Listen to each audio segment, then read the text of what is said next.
सभी अध्यापकों को और विद्यार्थियों को सतीश भट्ट यानी कि मैं और doctor Vinod the author of ultimate book accountancy की तरफ से आपको नमस्कार करता हूं।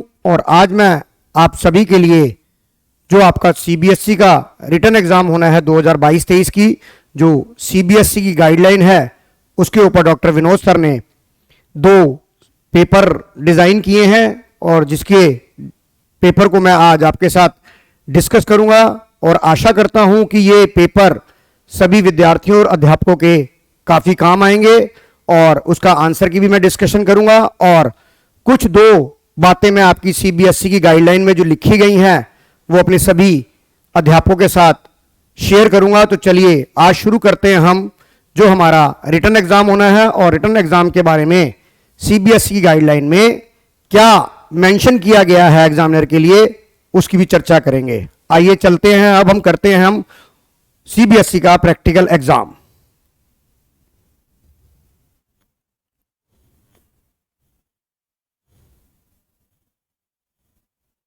देखिए, guideline for project work in accounting and practical work in computerise, इसके 12 नंबर पेज पे सभी टीचर्स के लिए एक इंस्ट्रक्शन दी हुई है, एक बार उसे भी रीड कर लेते हैं।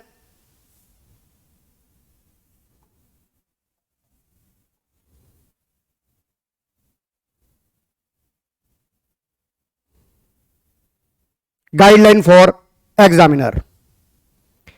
Students will be given 2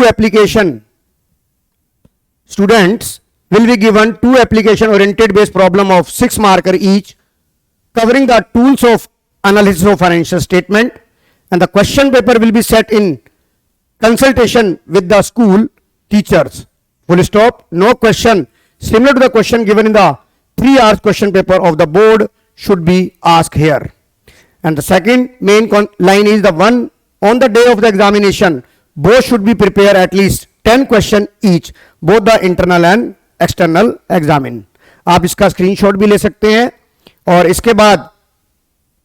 इसके बाद मैं आपके साथ जो डॉक्टर विनोद सर ने 2 पेपर ग्रुप पे भी शेयर किए हैं, मैं उसकी डिस्कशन करूंगा और उनके आंसर्स भी आपके साथ डिस्कस करूंगा। तो चलिए अब हम सेट नंबर 1 और सेट नंबर 2 आपको जो ऑलरेडी शेयर किए गए हैं ग्रुप के ऊपर, उसके आंसर्स मैं आपके साथ डिस्कस करता हूं।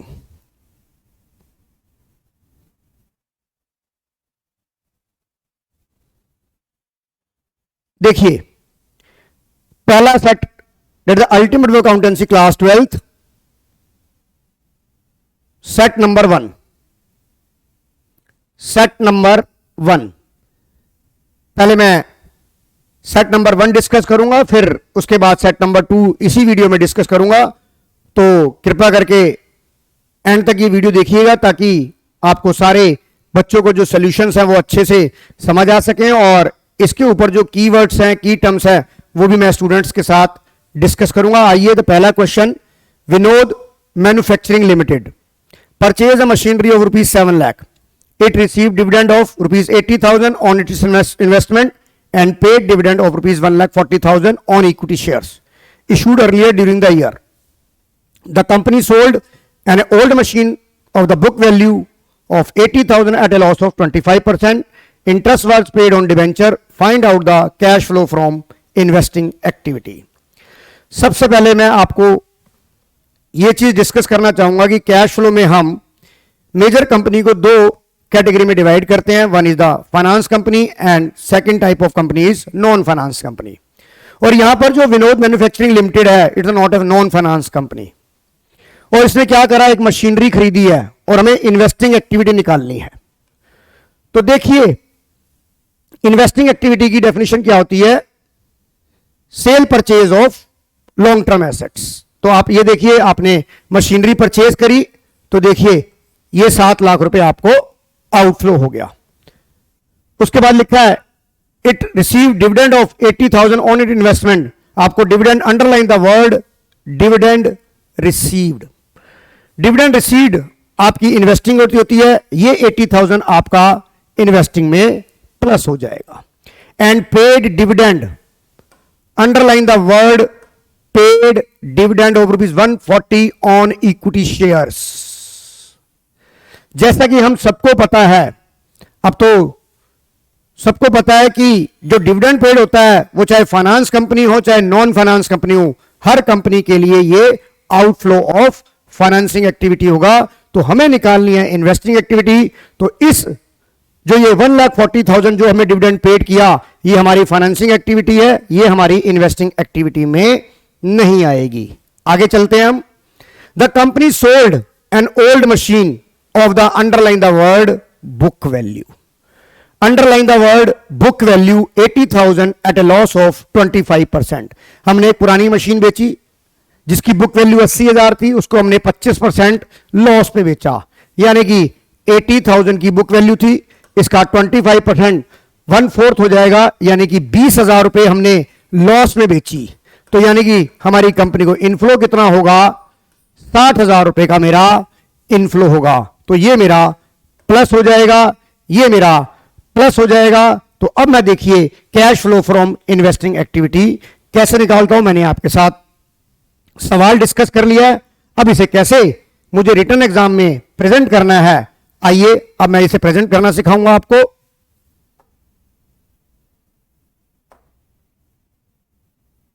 Set number 1, question number 1, sorry answer number 1, मुझे निकालनी है cash flow from investing activity.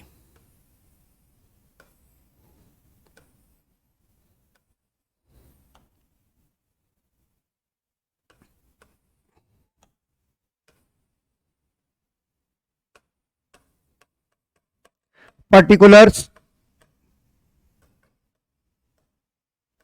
details in rupees। तो देखिए सवाल को हमने डिस्कस कर लिया। सबसे पहले आप ये देखिए पहली आइटम क्या थी, पहली आइटम थी परचेज ऑफ मशीनरी। मैं हमेशा कहता हूं जैसे ही पी वर्ड आए आपके दिमाग में पीपी बच जानी चाहिए। पी मतलब पेड, पेड मतलब आउटफ्लो। नॉर्मली स्टूडेंट से गलती क्या हो जाती है कि वो परचेज तो लिख लेते हैं पर वहां पर ब्रैकेट लगाना भूल जाते हैं, जिससे उनका आउटफ्लो जो है वो इनफ्लो में कन्वर्ट हो जाता है और फिर वो पेपर के अंदर आंसर के साथ जद्दोजहद करते रहते हैं। क्योंकि सबसे बड़ी जो एक प्लस पॉइंट भी है और एक माइनस पॉइंट भी है कैश फ्लो के साथ कि वहां आपको आंसर गिवन होता है। और थोड़ी सी लापरवाही आपके 3 घंटे के पेपर को जो आपको सीबीएसई अलॉट करती है उसमें आप एक गलती की वजह से अपना टाइम खराब कर देते हैं, जिसकी वजह से आपका पेपर छूट जाता है और फिर आप आके बाहर आके परेशान होते हो कि मुझे पेपर बहुत अच्छे से आता था, अगर मुझे आधा घंटा और मिल जाता तो मैं सर पूरा कंप्लीट पेपर कर लेता। तो मैं आप सभी बच्चों से ये रिक्वेस्ट करना चाहूंगा कि जैसे ही पी वर्ड आए आपके दिमाग में पीपी बच जानी चाहिए, पीपी बच जानी चाहिए। और पीपी परचेज को, आउटफ्लो को डिनोट करती है, ये बात दिमाग में बड़े बांध लीजिए। और प्री बोर्ड जो आपके स्कूल के आ रहे हैं उसमें भी इस बात का ध्यान रखिए, क्योंकि वहां पर आपको फुल फ्लैज क्वेश्चन भी आ सकता है। और इन्वेस्टिंग एक्टिविटी तो वैसे ही कैसा भी सवाल आ जाए, इन्वेस्टिंग एक्टिविटी का वर्किंग नोट तो बनता ही बनता है। तो जैसे ही मैंने लिखा परचेज ऑफ मशीनरी, मैंने लिखा परचेज ऑफ मशीनरी, ब्रैकेट में लिखूंगा 7 लाख। तो देखिए मेरा ये काम हो गया। दूसरा देखिए मैंने बोला डिविडेंड रिसीव हुआ 80,000 का, 80,000 का डिविडेंड रिसीव हुआ, डिविडेंड रिसीव्ड 80,000 रुपीज। उसके बाद चलते हैं हम, सवाल क्या कह रहा है। उसके बाद डिविडेंड पेड अभी डिस्कस किया, डिविडेंड पेड हर कंपनी के लिए फाइनेंसिंग एक्टिविटी होती है, ये नहीं आएगा। और आपने एक ओल्ड मशीन बेची है, 80,000 की बुक वैल्यू की मशीन आपने 25% लॉस पे बेची है, तो कंपनी में इनफ्लो होगा कैश का 60,000 रुपए। तो हम लिखेंगे यहां पर sale of machinery, sale of machinery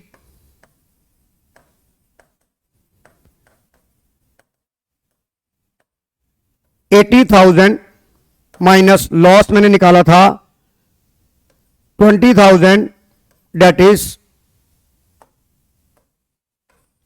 60,000। और देखिए आपका सवाल खत्म हो गया। अब आप टोटल कर लीजिए इसका, 7 लाख माइनस के और 140 प्लस के, तो 560 आपका जो आएगा वो किस में आएगा, 5,60,000 आपका आएगा नेगेटिव में। और नेगेटिव का मतलब होता है cash used in investing activity. Answer आया आपका cash used in investing activity.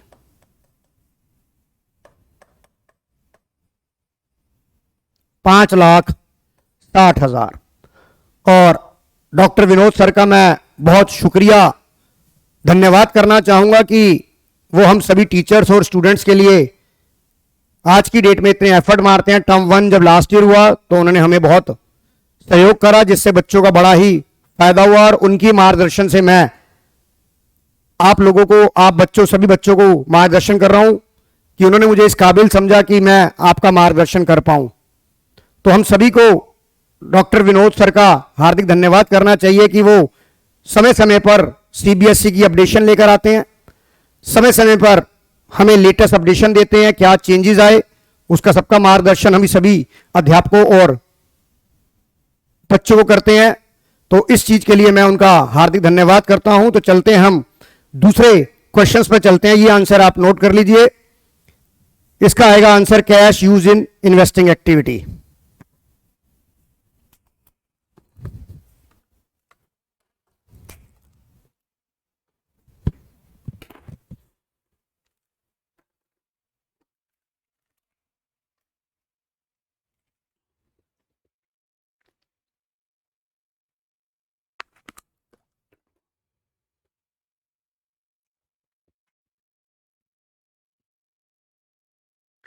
I think सभी ने ये नोट कर लिया होगा। चलते हैं हम अगले सवाल पे। क्वेश्चन नंबर 2,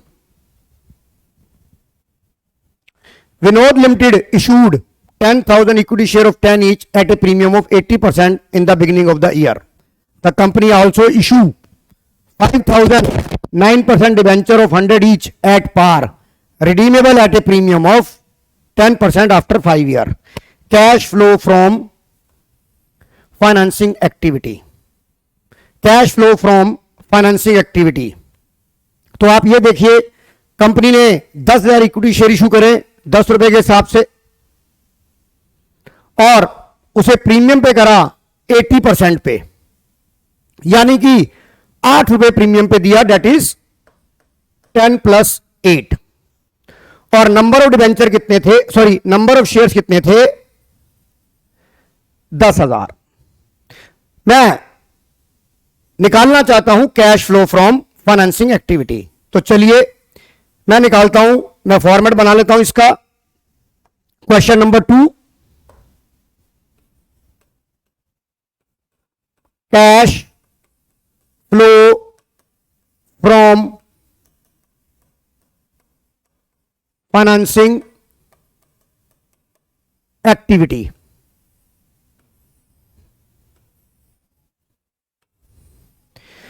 देखिए स्मार्ट बोर्ड के ऊपर मैं परफॉर्मा ऑलरेडी पहले भी बना सकता था, पर मेरा मानना यह है कि अगर अध्यापक खुद अपने हाथ से परफॉर्मा बनाए और अपने स्टूडेंट्स को दिखाए तो स्टूडेंट भी अपने हाथ से बनाएगा, क्योंकि उसको हमने आदत डालनी है फॉर्मेट बनाने की।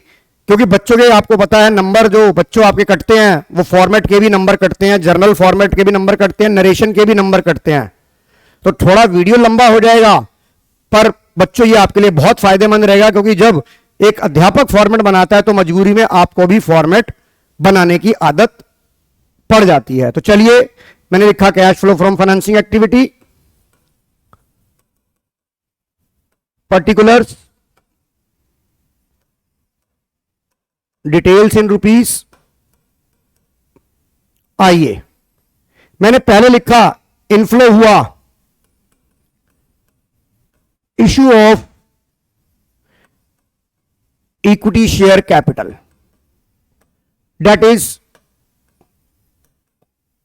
1 लाख रुपीस। अब एसपीआर मिला मेरे को, सिक्योरिटी प्रीमियम आया मेरा 10,000 इंटू 8, 80,000 रुपए।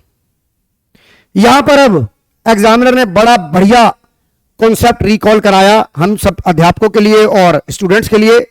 जैसा कि हम सबको पता है कि हमने जो ये डिबेंचर, ये देखिए यहां पर हमने 5,000 डिबेंचर इशू करे हैं और रिडीमेबल करने हैं एट ए प्रीमियम ऑफ 10%। सभी को आज पता है कि जब हम डिबेंचर रिडीम करते हैं प्रीमियम के ऊपर और इशू के टाइम पर हम जर्नल एंट्री पास करते हैं तो वहां पर एक अकाउंट ओपन होता है, date is called loss on issue of debenture. यहां इस सवाल में loss on issue of debenture account आपका ओपन हो जाएगा। 5,000 डिबेंचर थे, फेस वैल्यू उसकी कितनी थी, 100 रुपीज थी, और आपने कितने प्रीमियम पे देना था, 10% प्रीमियम पे देना था, तो यानी कि 50,000 का आपका loss on issue of debenture account open हुआ होगा। और हमें अच्छी तरह से याद है कि इस बार सीबीएसई ने कहा है कि loss on issue of debenture आप 2 अकाउंट से राइट ऑफ कर सकते हैं। नंबर 1 सिक्योरिटी प्रीमियम अकाउंट, जिसका पुराना नाम था सिक्योरिटी प्रीमियम रिजर्व, अब इसका नाम चेंज हो गया है। मैंने इसकी वीडियो डॉक्टर विनोद सर ने मेरी को पहले पीपीटी डिस्कस कर ली थी, जो मैंने बिगिनिंग ऑफ द सेशन के अंदर आपके साथ डिस्कस कर लिया था कि अब सिक्योरिटी प्रीमियम रिजर्व का नया नाम हो गया है सिक्योरिटी प्रीमियम अकाउंट। तो हम loss on issue of debenture को फर्स्ट सिक्योरिटी प्रीमियम अकाउंट से राइट ऑफ करते हैं और जो बाकी बच जाता है वो स्टेटमेंट ऑफ P&L से राइट ऑफ करते हैं। अब यहां पर मैं आपके साथ एक बहुत ही बढ़िया कॉन्सेप्ट आपके साथ डिस्कस करना चाहूंगा। बहुत बच्चों का मुझे मैसेज आया कि सर आंसर की में हमारा आंसर मैच नहीं कर रहा है। इवन कई टीचरों का भी मुझे मैसेज आया कि सर इसमें कुछ मुझे सवाल में कुछ गड़बड़ लग रही है, हमारा आंसर जो आंसर की में दिया हुआ है वो नहीं आ रहा है। तो इस चीज को करने से पहले मैं आपके साथ एक चीज डिस्कस करना चाहूंगा कि कैश फ्लो स्टेटमेंट होती क्या है। कैश फ्लो स्टेटमेंट होती है जो हमारा कैश एंड कैश इक्विवेलेंट होता है, यानी any changes in cash and cash equivalent between the 2 period, 2 सालों की हमें बैलेंस शीट दी होती है और उन बैलेंस शीट के अंदर हमें 2 साल के क्लोजिंग बैलेंस गिवन होते हैं। मैं फिर दोबारा इस चीज पे गौर फरमाऊंगा कि क्लोजिंग बैलेंस होते हैं बैलेंस शीट में जो बैलेंस आते हैं बच्चों। तो आप ये देखिए, जब आपने इशू की एंट्री करी तो वहां पर आपका सिक्योरिटी प्रीमियम अकाउंट 80,000 से क्रेडिट हुआ। मैं यहां देखिए, यहां बना रहा हूं इसका, यहां बना रहा हूं, जब मैंने सिक्योरिटी प्रीमियम अकाउंट का लेजर बनाया होगा तो मैंने यहां क्या लिखा होगा, मैंने यहां लिखा होगा, अगर मैं कहता हूं कि मैं लमसम मेथड से कर रहा हूं तो मैंने यहां लिखा होगा by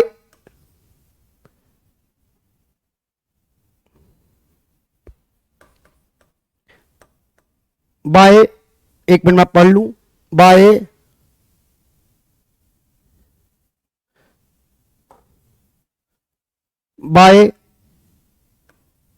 equity share application and allotment account 80,000।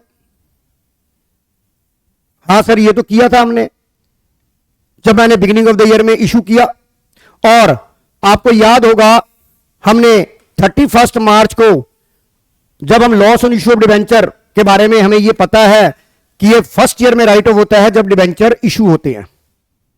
ये loss on issue of debenture in the very first year when the debenture are issue, तो at the end of the year ये loss on issue of debenture को मैंने right of किया होगा। तो मैंने journal entry क्या पास की होगी सर, मैंने पास की होगी security premium account 50,000, statement of P&L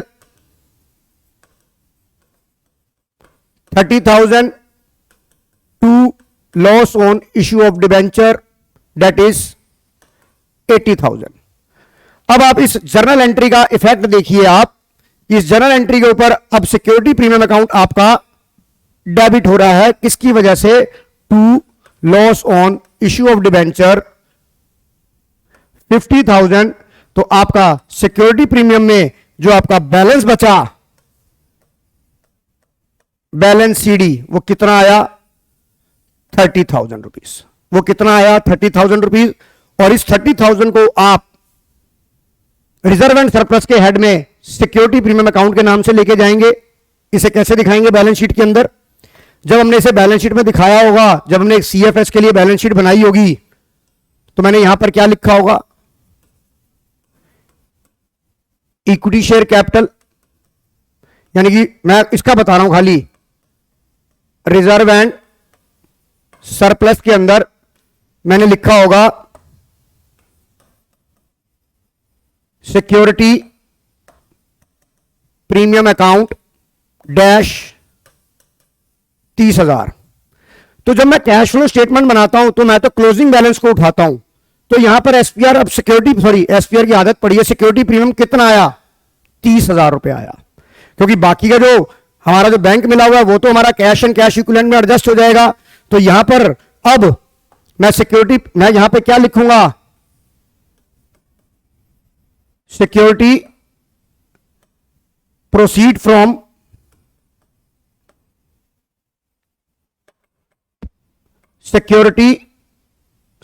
securities premium account that is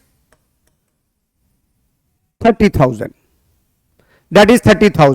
उसके बाद मैंने डिबेंचर इशू किए, इशू ऑफ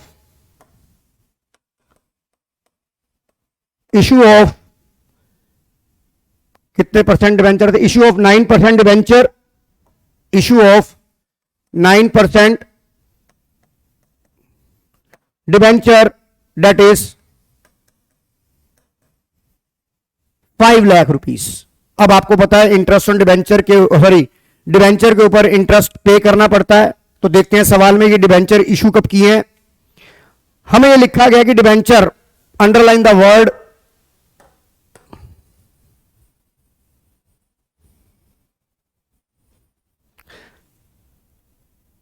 कंपनी ऑल्सो। देखिए मैं यहां पर डिस्कस करना चाहूंगा in the beginning of the year and company also issue. इसका मतलब यह हुआ कंपनी ऑल्सो इशू, इसका मतलब ये हिडन इंफॉर्मेशन हो गई कि जो डिबेंचर इशू किए गए वो in the beginning of year कहे गए। क्योंकि सेंटेंस अगर हम कंप्लीट पढ़ते हैं तो क्या लिखा हुआ? Equity share in the beginning of year and company also issue. Also मतलब ये भी किए हैं। तो जो हमारा पिछला सेंटेंस था उसी के कॉन्टेक्स्ट में हम आगे बात कर रहे हैं। तो अब इसमें कोई भी शंका नहीं है कि debenture beginning of the year में इशू हुए या नहीं हुए। तो इसका मतलब जो सेंटेंस चल रहा है मेरा कंटिन्यूटी में चल रहा है। तो मेरे डिबेंचर इशू हुए in the beginning of year, और ये मेरे डिबेंचर थे 9% थे। और आपको पता है कि जो डिबेंचर की जो इंटरेस्ट लगाया जाता है वो फेस वैल्यू पे लगाया जाता है। तो फेस वैल्यू कितनी थी? ₹5 लाख आपकी फेस वैल्यू थी, और उसका 9% आपका आ गया 5,000। और फिर मैं वही वर्ड यूज करूंगा, जैसे ही मैं पेड वर्ड लिखूंगा मेरे दिमाग में पीपी बच जानी चाहिए, और मैं यहां लिखूंगा पेड इंटरेस्ट ऑन डिबेंचर्स,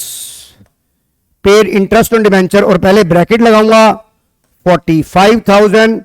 तो देखिए मेरा ये सवाल खत्म हो गया। देखिए है ये जितना छोटा है और इसके अंदर कितने कॉन्सेप्ट हमारे कवर हो रहे हैं आपको दिख रहा होगा। और बच्चों, डॉक्टर विनोद इसी तरह के सवाल लेकर आते हैं, और आने वाला जो सीबीएसई का जो पैटर्न चल रहा है, आपने सीबीएसई का सैंपल पेपर भी देखा कि वो किस बेस पे बनाया गया, और सभी अध्यापकों को बड़ा ही अच्छा लगा कि हां बच्चे की जो शार्पनेस है दिमाग की वो कितनी बढ़िया हो जाएगी अगर उसे कॉन्सेप्ट आते होंगे। तो चलिए अब मेरा ये आंसर आ गया। मेरा आंसर क्या आ गया? अब आप ये देखिए, आपके 1,30,000, 5,00,000, 6,30,000 में से 45,630 का इनफ्लो आया और 45 का आउटफ्लो हुआ, तो आपका यहां आंसर आएगा 5,45 चले गए, तो ये आंसर आएगा आपका 5,85,000। ये आपका प्लस में आ गया, तो मैं यहां लिखूंगा cash flow from financing activity 5,85,000। तो देखिए आपका दूसरा सवाल भी हो गया। अब हम चलते हैं तीसरे सवाल के ऊपर। तीसरा सवाल आइए,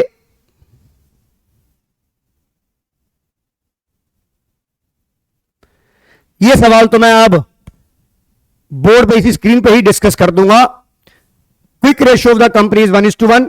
state the given reason purchase of goods on credit will be improve, reduce और not change in the ratio. तो मैंने सभी विद्यार्थियों स्टूडेंट्स को यह बोला है कि कभी भी ऐसा सवाल आए तो आप रेशो के, जो आपको रेशो गिवन है उसके हिसाब से आप अपनी एक इमेजिनरी फिगर बना लीजिए। जैसे यहां रेशो दे रखी है 1:1, तो मैं कहता हूं, और आपको पता है क्विक रेशो का फार्मूला क्या होता है, आपको पता है क्विक रेशो का फार्मूला क्या होता है। Quick ratio is equal to liquid assets upon current liability. सभी बच्चों के साथ मैं एक और प्रार्थना रिक्वेस्ट करना चाहूंगा कि एग्जामिनेशन पेपर के अंदर एब्रीवेशन यूज ना करें, लिक्विड एसेट को LA ना लिखें, करंट लायबिलिटी को CL ना लिखें, क्योंकि हो सकता है एब्रीवेशन के ऊपर कोई एग्जामिनर आपके मार्क्स डिडक्ट कर दे। तो आपको पता है लिक्विड एसेट, और आपको रेशो दी हुई है 1:1, यानी कि 1:1। तो मैं यहां फिगर बना लेता हूं 1 लाख अपॉन में 1 लाख। जो मुझे रेशो गिवन थी उसके बेस पे मैंने एक इमेजिनरी फिगर बनाई 1:1। अब मैं जो ट्रांजैक्शन दी हुई है उस ट्रांजैक्शंस को मैं कंसीडर करूंगा, और जैसे आप डबल एंट्री सिस्टम पे डबल इफेक्ट देखते हैं, आप उसी चीज को इफेक्ट करेंगे। अब आप ट्रांजैक्शन के हिसाब से यह देखेंगे कि उस ट्रांजैक्शन से मेरे इन दो एलिमेंट्स के ऊपर क्या प्रभाव, क्या इफेक्ट पड़ रहा है। अगर इफेक्ट पड़ेगा तो ही मैं कंसीडर करूंगा, अगर इफेक्ट नहीं पड़ेगा तो मैं इसे कंसीडर नहीं करूंगा। तो मेरी ट्रांजैक्शन क्या थी, उन्होंने बोला purchase of goods on credit, purchase of goods on credit, underline the word credit और सेकंड द वर्ड गुड्स। अब हमको रेशो क्या दी हुई है, क्विक रेशो। क्विक रेशो का फार्मूला हमें पता है लिक्विड एसेट्स, और हमको पता है लिक्विड एसेट्स के अंदर 3 आइटमें कंसीडर नहीं की जाती हैं। Number 1 inventory, number 1 inventory, complete inventory, number 2 prepaid expenses, और नंबर 3 एडवांस टैक्स। और इन्वेंट्री के अंदर मैं यहां पर थोड़ा सा और एलैबोरेट करता हूं। इन्वेंट्री के अंदर हमारी जो आइटमें आती हैं उसमें लूज टूल्स और स्टोर्स एंड स्पेयर होता है। जब हम करंट रेशो निकालते हैं तो करंट रेशो निकालते वक्त अगर इन्वेंट्री में लूज टूल्स और स्टोर्स एंड स्पेयर्स इंक्लूड होता है तो उसे हमें एक्सक्लूड करना होता है, because these 2 items are not converted into cash. तो आइए, इन्वेंट्री मेरी गुड्स क्रेडिट पे लिया और यहां पर मेरी करंट लायबिलिटी इंक्रीज हुई, बट ऊपर लिक्विड एसेट्स में कोई भी चेंज नहीं हुआ, क्योंकि लिक्विड एसेट्स के अंदर इन्वेंट्री नहीं आती है। तो मैंने कहा कि मान लीजिए मैंने 50,000 रुपए का गुड्स खरीदा, तो मैंने यहां 50,000 रुपए ऐड कर दिए और यहां पर कुछ भी इफेक्ट नहीं आएगा। तो आप ये देखिए, आफ्टर दिस ट्रांजैक्शन आपकी नई लिक्विड एसेट्स क्या हो गई, 1 lakh divide by 1,50,000, that is 5 दूनी 10, 5 या 15, 2/3 दैट इज 0.66:1। 0.66:1 हमारी रेशो 1:1 से 0.66:1 आ गई। नाउ जो हमारी रेशो हुई वो क्या हो गई, रिड्यूस हो गई, because liquid assets are unchanged but current liability are increased. तो देखिए आपका आंसर आएगा रिड्यूस। तो देखिए क्वेश्चन नंबर 3 भी मेरा हो गया। अब question number 4, if the operating ratio of the company is 85%, operating ratio will be. हमें अच्छी तरह से पता है कि पूरी रेशियो एनालिसिस में दो रेशियो ऐसी होती हैं जिन्हें हम कॉम्प्लीमेंट्री रेशियो का भी नाम देते हैं। और कॉम्प्लीमेंट्री रेशियो का मतलब होता है कि अगर एक रेशियो बढ़ेगी तो एक रेशियो घटेगी, और वो रेशियो है operating profit ratio and operating ratio. The sum of operating profit ratio and operating ratio is always equal to 100। तो आप ये देखिए, आपको यहां पर आपको ऑपरेटिंग रेशियो दिया हुआ है, तो ऑपरेटिंग प्रॉफिट क्या हो जाएगा? ऑपरेटिंग प्रॉफिट हो जाएगा 100 माइनस 85, दैट इज 15%। देखिए आपका ये भी हो गया। आगे चलते हैं। If the current ratio of the company is 2.5:1 and the current liability is 70,000, the net working capital of the company will be. The net working capital, अब वर्किंग कैपिटल का भी नाम बदलकर हो गया है net working capital. Net working capital, और net working capital का फॉर्मूला होता है net working capital is equal to current assets minus current liability.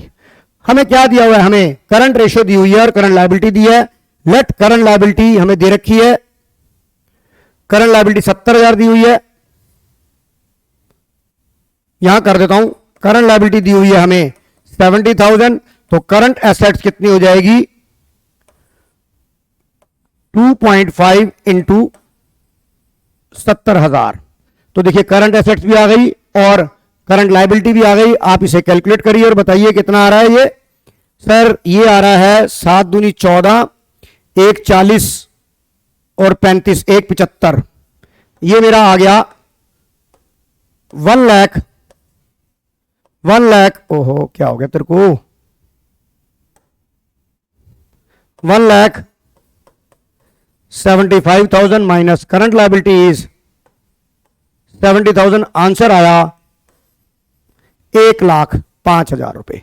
देखिए आंसर आ गया 1,05,000 रुपए। क्योंकि बेटा वीडियो बड़ी होती जा रही है तो मैं फटाफट यहां पर अब सवाल को डिस्कस करता चला जाऊंगा। अगर नहीं समझ आया तो आप कमेंट बॉक्स में बता सकते हैं कि सर ये दोबारा समझा दीजिए, मैं दोबारा समझा दूंगा।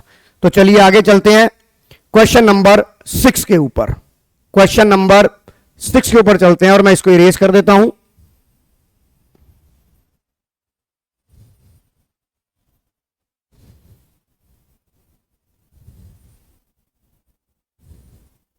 Question: What will the impact of issue 20,000 equity share of 10 each to the vendor of machinery of the debt equity ratio is 2:1? मैं हमेशा बार बार यही कहूंगा आपको कि जब भी रेशियो का सवाल आएगा और इफेक्ट वाला सवाल आएगा तो एक इमेजिनरी फिगर बना लीजिए, और हमें एग्जिस्टिंग रेशियो जो दे रखी है वो क्या दे रखी है? Date is 2:1। तो मैं एक इमेजिनरी फिगर लेता हूं 2 लाख अपॉन 1 लाख। जब मैंने इक्विटी शेयर डिबेंचर को इशू करे तो मेरा डेप्ट में कोई चेंज नहीं हुआ, इक्विटी मेरी बढ़ गई। इक्विटी लेट से मैं कह रहा हूं बढ़ गई, नीचे 50,000 हो गई। तो अब ये बताइए इस रेशियो से मेरा डिनोमिनेटर जो है वो ज्यादा हो गया, न्यूमिनेटर में कोई चेंज नहीं हुआ, तो मेरी डेप्ट इक्विटी रेशियो क्या हो जाएगी? सर रिड्यूस हो जाएगी। नोट करो, सर रिड्यूस हो जाएगी। चलते हैं आगे, चलते हैं अब question number 7 on your screen. पढ़ते हैं क्वेश्चंस को। VK limited is involve in manufacturing of electronic goods, obtain a loan of rupees 15 lakh from ICICI Bank. Company also advance a loan of 250. It purchased a machinery of 1250. Calculate the amount of cash flow from investing activity. Calculate the amount of cash flow from financing activity. अब देखिए मैं फटाफट आपको कराता चला जाऊंगा। अब ये देखिए कंपनी ने लोन लिया है। चेंज इन साइज ऑफ या change in composition of share capital and borrowing is covered under financing activity. Company ने ये लोन लिया हुआ है तो ये 15 लाख रुपए का क्या हो गया? इन्वेस्ट फाइनेंसिंग एक्टिविटी में 15 लाख रुपए का क्या हो गया?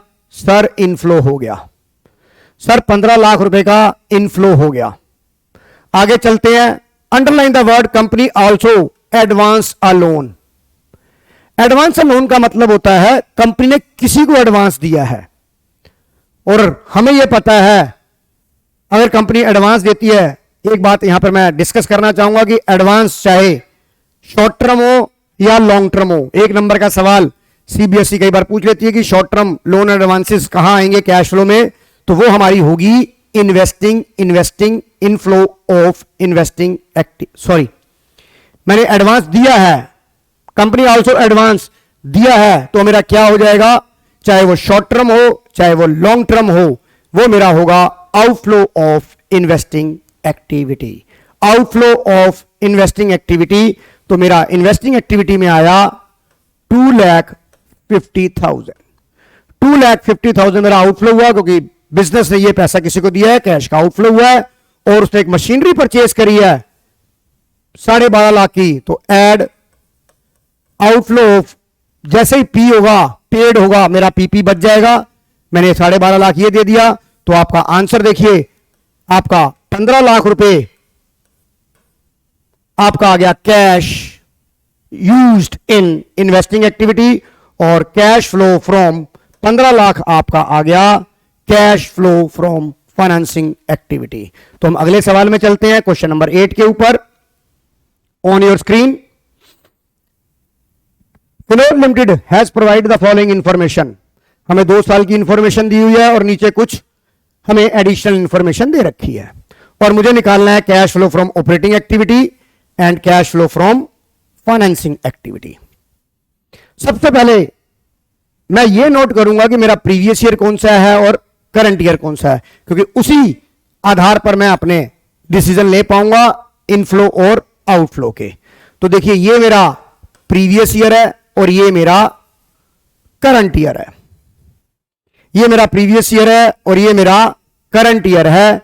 तो आप देखिए, लैंड एंड बिल्डिंग, और मेरे को किसकी इंफॉर्मेशन दे रखी है, मुझे एडिशनल इंफॉर्मेशन दे रखी है मशीनरी के ऊपर, इसे मैंने अंडरलाइन लगा दिया, और मुझे दिया हुआ है operating profit before working capital changes हमें दे रखा है। तो मुझे cash flow from operating activity बनानी है और cash flow from investing activity बनानी है। देखिए, अब मैं इसको सॉल्व कर रहा हूं, कैसे सॉल्व कर रहा हूं आप देखिए। ये मैंने लिखा यहां पर क्वेश्चन नंबर है मेरा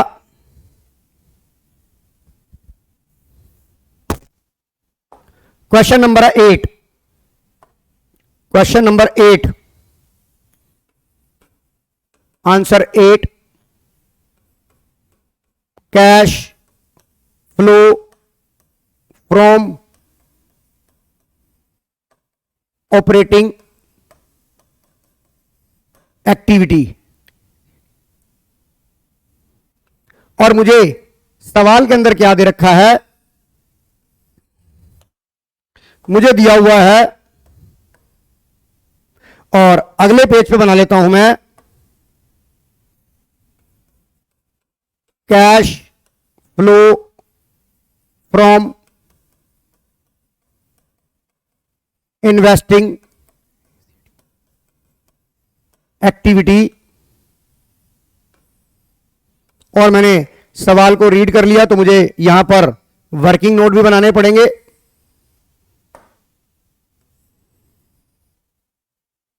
और वर्किंग नोट मुझे क्या अकाउंट बनाना है, मुझे बनाना है मशीनरी अकाउंट, मुझे मशीनरी अकाउंट बनाना है। तो चलते हैं हम सवाल की तरफ।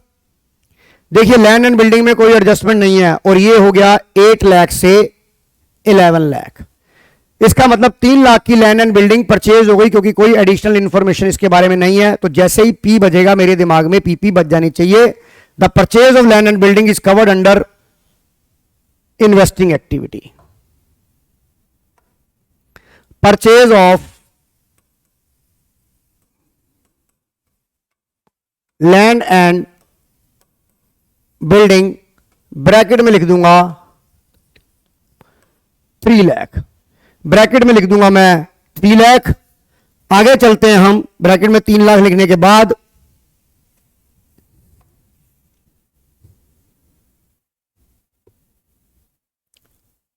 अगली इंफॉर्मेशन मेरे को क्या दे रखी है, मशीनरी, और मशीनरी पे मैंने टिक लगाया हुआ है, यानी कि मशीनरी का मुझे अकाउंट बनाना पड़ेगा, क्योंकि इसके बारे में कोई एडिशनल इंफॉर्मेशन गिवन है।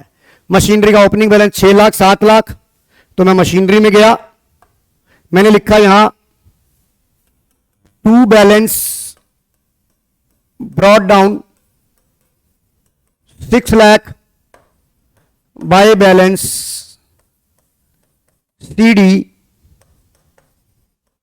7 लाख। अब मैं एडिशनल इंफॉर्मेशन को पढ़ता हूं। उसने बोला a part of machinery, underline the word costing, underline the word costing. देखिए ये जो दो शब्द है कॉस्टिंग और बुक वैल्यू, ये बड़े ही यूजफुल वर्ड्स हैं। आपको मैं एक चीज याद दिलाना चाहूंगा, 11th का कॉन्सेप्ट है कि जब हम प्रोविजन फॉर डेप्रिसिएशन अकाउंट नहीं मेंटेन करते तो जो डेप्रिसिएशन हम चार्ज करते हैं वो मशीनरी अकाउंट में चार्ज करते हैं।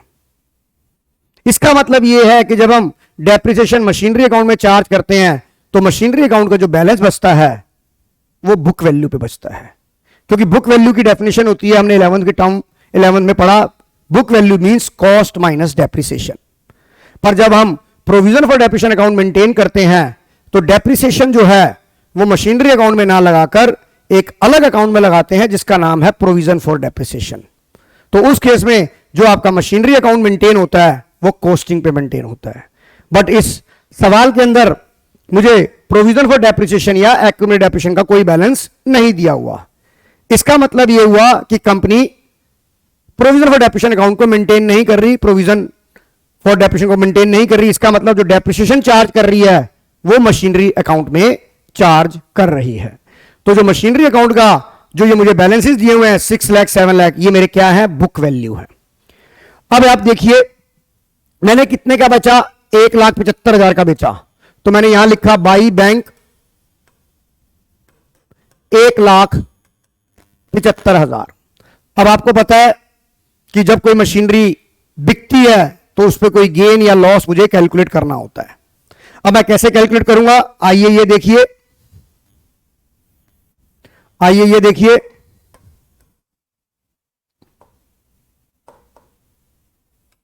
मुझे पता है प्रॉफिट और loss is equal to sale value minus book value. मुझे सेल वैल्यू कितनी दी हुई है, 1,75,000, मुझे बुक वैल्यू नहीं पता। बुक वैल्यू मेरी क्वेश्चन मार्क है, पर सवाल में मुझे क्या दिया हुआ है, कॉस्टिंग दी हुई है और उसके ऊपर कितना डेप्रिसिएशन लग चुका था। ये उस मशीन का डेप्रिसिएशन है जो मशीन मैंने बेच दी है। ये वो डेप्रिसिएशन नहीं है जो ड्यूरिंग द ईयर चार्ज हुआ है। ये जो इंफॉर्मेशन है ये इसके कॉन्टेक्स्ट में है कि जो मैंने मशीन बेची है। तो इसका मतलब आप ये बताइए कि मेरी बुक वैल्यू कितनी हो जाएगी। सर बुक वैल्यू हो जाएगी, एक बार दोबारा दिखा दो, बुक वैल्यू हो जाएगी 175 माइनस 75। तो ये कितना आ गया, 175 माइनस 1 लाख। तो यहां आपको 75,000 का क्या हो गया, गेन हो गया। तो ये गेन मैं यहां लिख दूं, to gain on sale of machinery 75,000। आगे पढ़ते हैं हम, depreciation charge on machinery to 25 during the year. ये वो डेप्रिसिएशन है जो स्टेटमेंट ऑफ P&L में डेबिट हुआ है। अब ये डेप्रिसिएशन जो है वो मशीनरी अकाउंट के क्रेडिट में जाएगा। तो चलते हैं हम बाय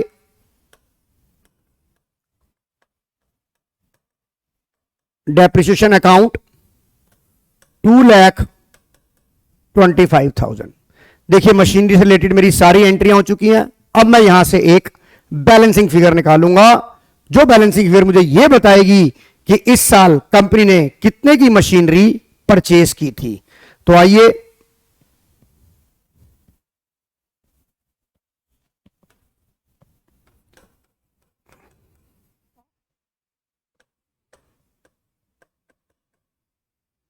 ये टोटल कर लेते हैं हम। ये आ गया 7, 2, 9 और 1, 10, 11 लाख रुपए ये आ गया। 11 लाख में से मैंने 6,75,000 माइनस कर दिए, बताइए कितना आ रहा है।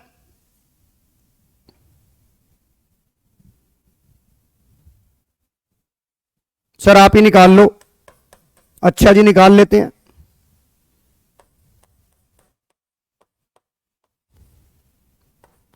सर ये आ गया है आपका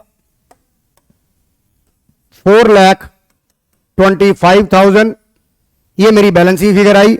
और ये आपको ये बताएगी कि इस साल आपने कितने की मशीनरी परचेज करी। और जैसे ही पी बजा, मेरे दिमाग में पीपी बज गया।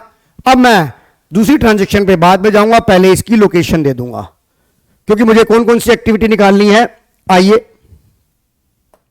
मुझे इन्वेस्टिंग निकालनी है, तो मैं लिखूंगा यहां परचेज ऑफ मशीनरी 4,25,000। और हमने एक मशीनरी सेल भी की थी, सेल से इनफ्लो होगा। Sale of machinery 1,75,000।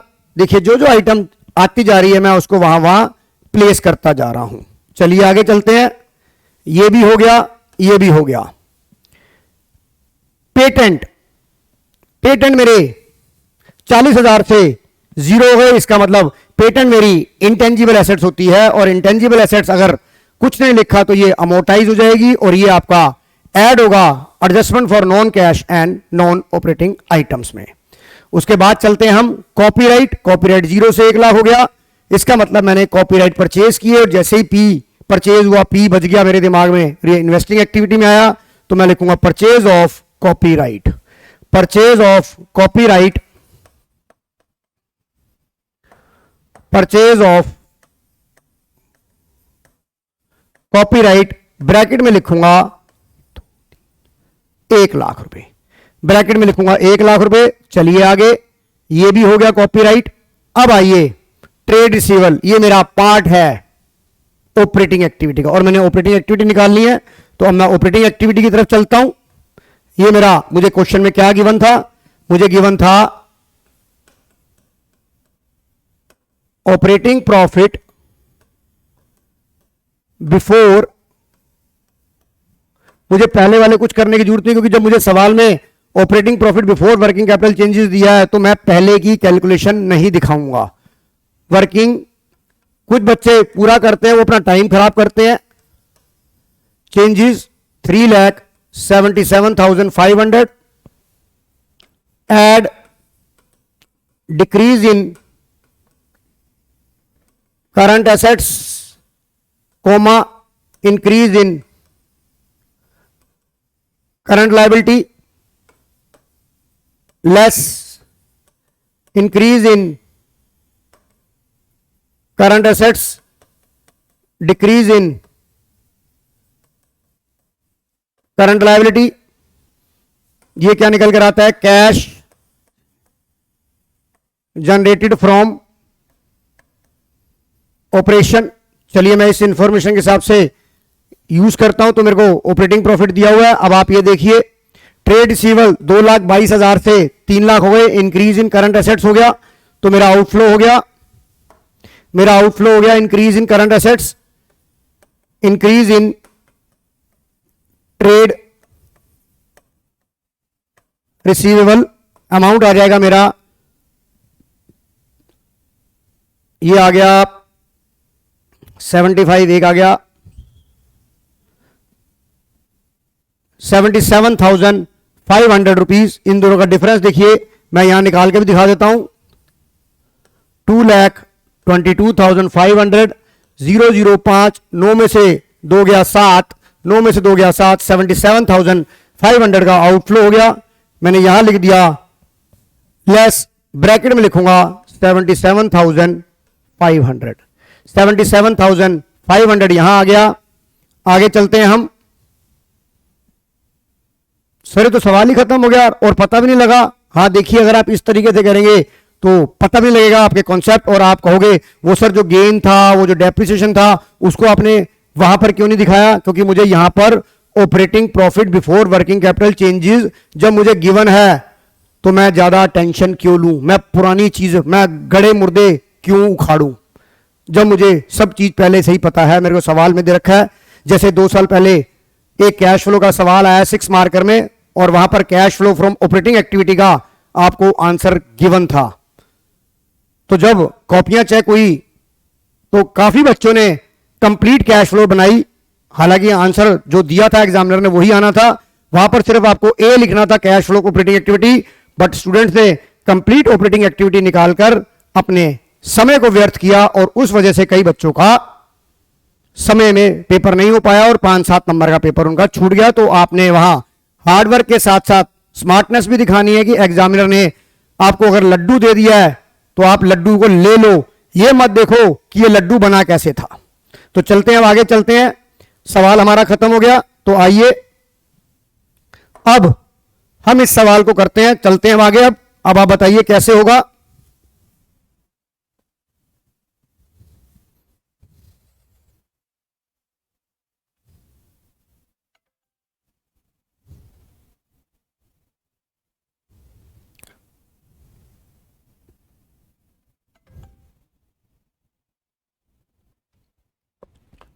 चलिए अब आप ये देखिए, इसमें कोई चेंज नहीं हुआ, ये लेस करा तो कैश जनरेटिव फ्रॉम ऑपरेशन कितना आ गया, 3 लाख आ गया। यहां से हम करते हैं लेस प्रोविजन फॉर टैक्स की एडजस्टमेंट करते हैं, नेट ऑफ टैक्स,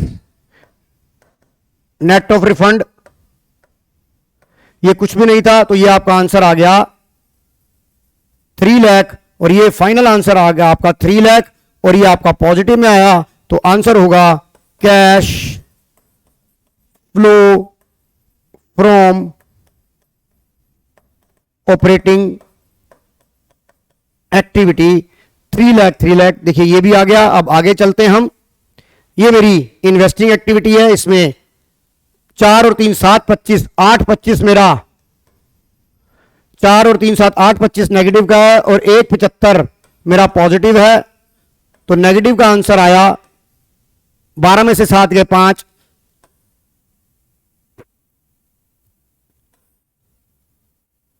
1,04,25 8,25 12 में से 7 गए 5, 7 में से 1 गया 6, 6,50,000। एक बार जरा कैलकुलेशन चेक कर लेते हैं हम। एक बच्चे ने बोला हाँ सर ठीक है कैलकुलेशन आपकी, तो 650 आपका क्या आ गया सर, नेगेटिव का आ गया। तो मैं यहां क्या लिखूंगा, cash used in investing activity 650।